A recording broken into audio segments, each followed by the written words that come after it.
Reserve. The gentlelady from New Mexico is recognized. You know, we just have to keep saying it over and over again. How dare you scold us for not fixing a problem that you created, and how dare you scold us? How dare you actually even think about when you don't want to fix the problem? Your fix needs fixing, and let's move on. I was like flabbergasted when I heard my colleague say that, you know, the Trump tax cuts, which benefited the wealthy and the super wealthy and the millionaires and billionaires, that they were the greatest stimulus ever. They were actually not. I'd like to enter into a record. The Biden tax proposals would correct inequities created by Trump tax cuts and raise additional revenues, and a chart called with Total Real Revenues 2014-2018 Brookings Institute. Without objection. You know, what these show is that it wasn't the greatest stimulus. Indeed, that with the Trump tax cuts, revenue plummeted from expected. Those Trump tax cuts are the reason we have the deficits, which is what they always usually complain about. Mr. Speaker, I would ask whether my colleague's ready to close. Mr. Speaker, it's clear, Right. Mr. Speaker, it's clear that today's legislative calendar highlights the very distinct differences in priorities and values between Democrats and Republicans.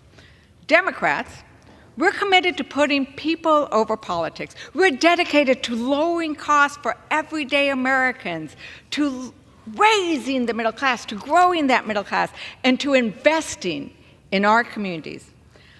On the other hand, Republicans don't have much of an agenda other than chaos and trying to win the next election.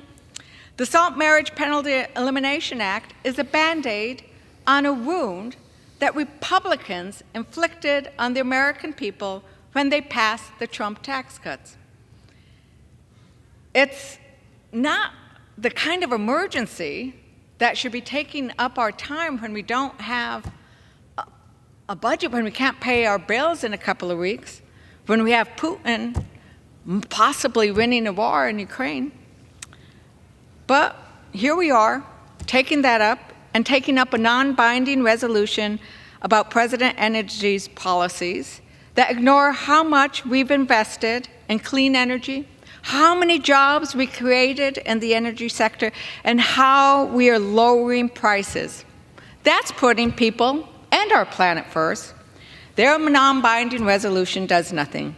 Republicans keep taking up our time, doing nothing on this House floor. We should be on the House floor this week talking about funding the government. The American people deserve more than the political stunts and the partisan gridlock that comes out of this wonderful, beautiful people's house. This people's house where last Congress we got so much done.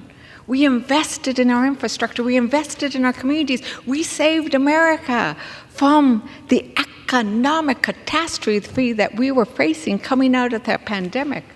We did so much then, and we've done so little now. What contrast. But in the face of chaos and dysfunction, I and everybody in my Democratic caucus remain steadfast in our commitment to progress and prosperity for all Americans. The bills that we will be taking up if this rule passes, they keep defeating their rules. They won't be doing that. A teeny tiny little Band-Aid on a big open wound. This rule is all about politics and not about people. Let's reject the rule and put people over politics. With that, Mr. Speaker, I urge my colleagues to oppose the previous question and the rule, and I yield back the balance of my time.